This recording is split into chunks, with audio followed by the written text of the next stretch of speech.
Vanguard was the first investment account that I opened about 2.5 years ago now, when I first started to invest.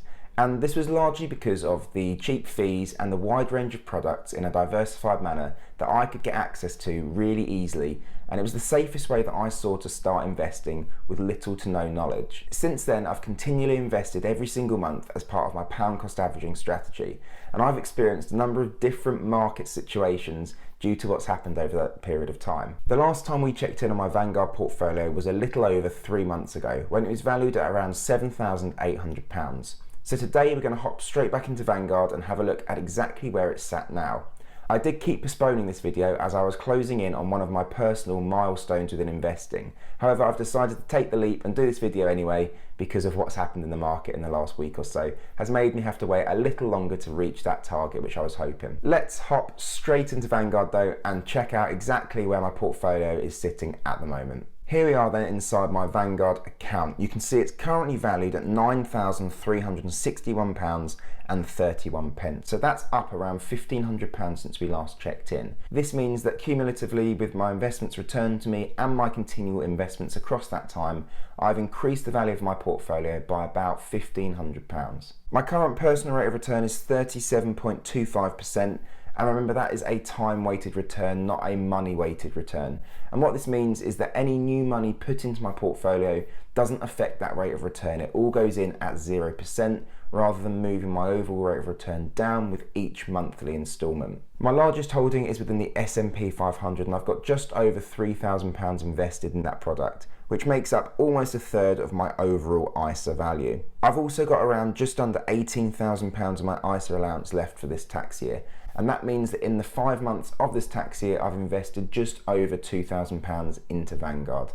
I've obviously invested more into things like eToro and trading 2-on-2, but that's the amount of money that I've put into my ISA so far this year. If we hop through and have a look at the performance, you'll be able to see that in the 2.5 years I've had this Vanguard account open, I've invested just over £8,000 at £8,075. The portfolio is currently worth £9,361.33, which means my investments have returned to me £1,286.31. The graph here shows that development over time. You can see I initially started with a £500 investment right back in May of 2019. The COVID dip obviously affected my portfolio quite substantially at the time, with it being down around 30%. However, you can see now as I've continued to invest out the other side, that COVID kind of dip is a little bit insignificant now, and whilst I did take maximum opportunity and invest a lot of money during that time, it doesn't look like it's dented my portfolio all that much now historically. This dip happened about 1.5 years ago now, and I think this graph really shows the importance of continuing to invest large quantities throughout market dips. All of the money that I invested during that period will be up quite substantially now because of how low I managed to buy in. Essentially, the market was on sale, so I took the opportunity and invested around £1,500 within that 2 to 3 month period. If you click on the calculations tab, you can break down and have a look at exactly where your money sits and exactly where it's come from throughout the time you've had the portfolio open. You can see that I've made £121.28 from dividend income, and I'm currently expecting new dividend income very, very soon. The dividend pay date for most of Vanguard's ETFs was the 29th or 30th of September. Now that's not coming quite yet, and it does often take up to a week for Vanguard to pay their dividends out to their investors.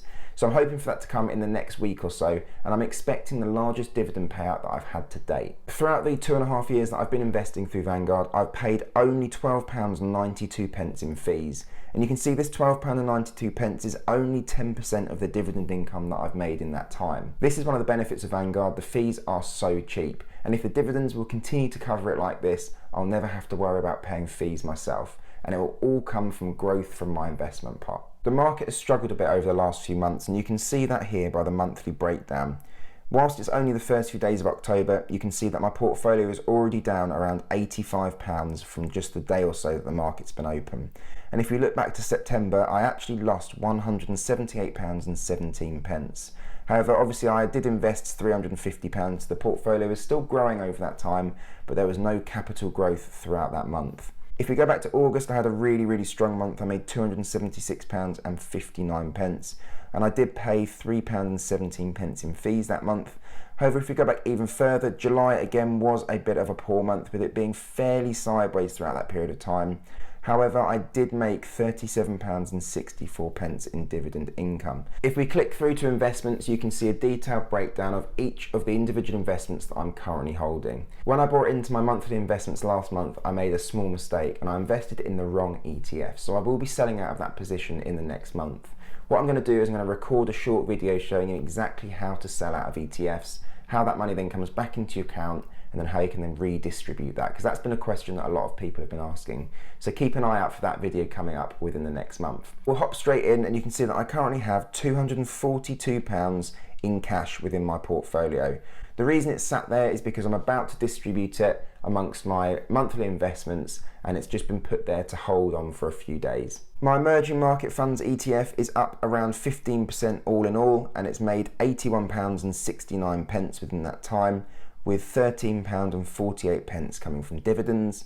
The next on the list is the FTSE Developed Asia Pacific ex-Japan ETF. I've invested around £483, and I've seen an unrealised gain or loss of £72.66, with a closing value of £555.75.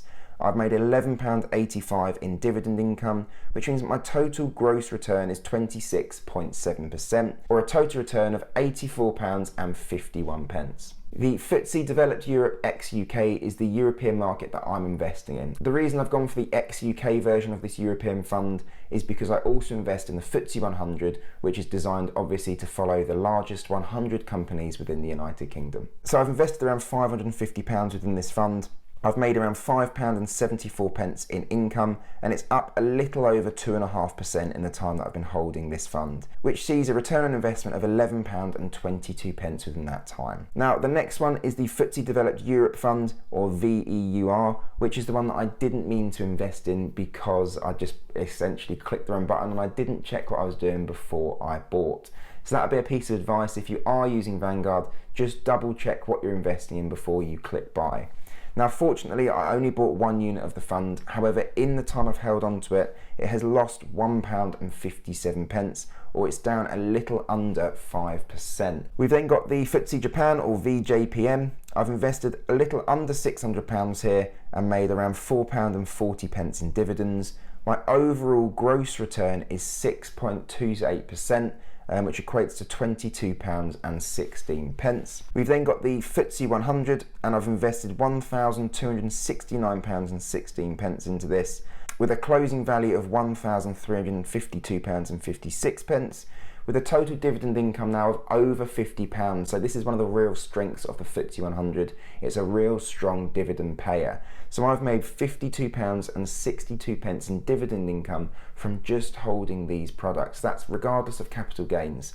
So this will come to me every single quarter. So far I'm making between £12 and £20 for each dividend payment. Obviously they were far smaller at the beginning of my investing journey, but I'm hoping to make around £20 to £25 from the FTSE 100 alone within this next dividend period. So the capital return is 11.8%. However, factoring in the dividend income as well, I've made just around 21% in gross return from this investment, which means that my total investment within the FTSE 100 is up around £136. We then move on to the S&P 500. Now, this is my largest investment within my Vanguard ISA. Throughout the 2.5 years, I've invested £2,551.50 into the S&P 500, and it's got a value at the moment of £3,083.59, and it's given me an income of £33.19. So the S&P 500 doesn't pay as large a dividend as the FTSE 100. However, it still gives a continual and constant income of around 1.5% per year. So that continually pays me out every single quarter. So as the amount that I've got invested within the S&P 500 increases, so does the dividend income. So the time-weighted capital return on the S&P 500 investment is just over 50%, but the gross return, when you include the dividend income as well, is 54.68%, or £565.27. My final investment within this portfolio is the Life Strategy 100, and I haven't invested into here for a long time now. This is something that I've held since I initially started to invest in Vanguard, as it was the easiest way for me to begin investing. It's a largely diversified fund. I've got a video up above on the Life Strategy 100 if you want to check it out and have a look exactly what it's about. If you are new to investing and you're fairly young still, this is the best place to start, or one of the best places. Now, I'm not a financial advisor. However, if you want a diversified account, you want a diversified fund which holds 10 of the largest Vanguard ETFs within it and 10 of the largest Vanguard funds within it, then this is the best place to go to begin with. It's got low fees, it's fully diversified, and it's one of the safest ways to begin investing if you have little to no knowledge. My Life Strategy investment is currently worth £1,806.99, and it's up around 40% since I initially started investing, or just under £400 in capital return. If we click onto Insights, we can get a little bit more data on how my portfolio has performed over the last 3 months, as you can see here. So 3 months ago, I started with £8,461.14. And in the last 3 months, I've invested £9,035, which means that I've been targeting or hitting around £310 per month. And in that time, my investment pot has actually lost £34.83. So it has been a fairly rocky time for the markets, but we can't really expect anything less.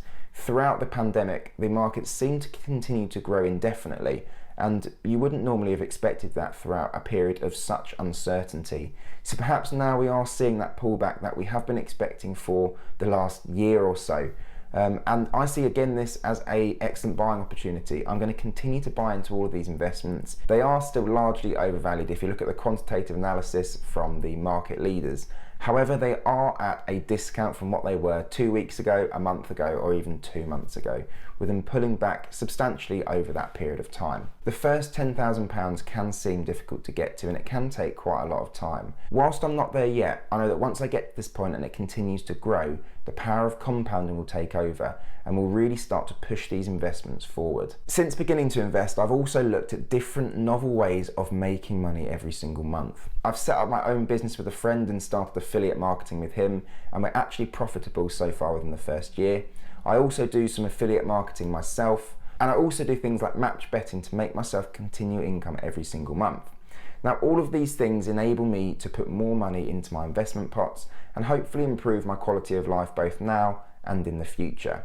If you're interested in any of those ideas, like match betting to make money every single month in a risk-free way, check the video up above and consider signing up to Profit Accumulator through my link in the description below to get yourself a free membership where you can make £45 absolutely risk-free.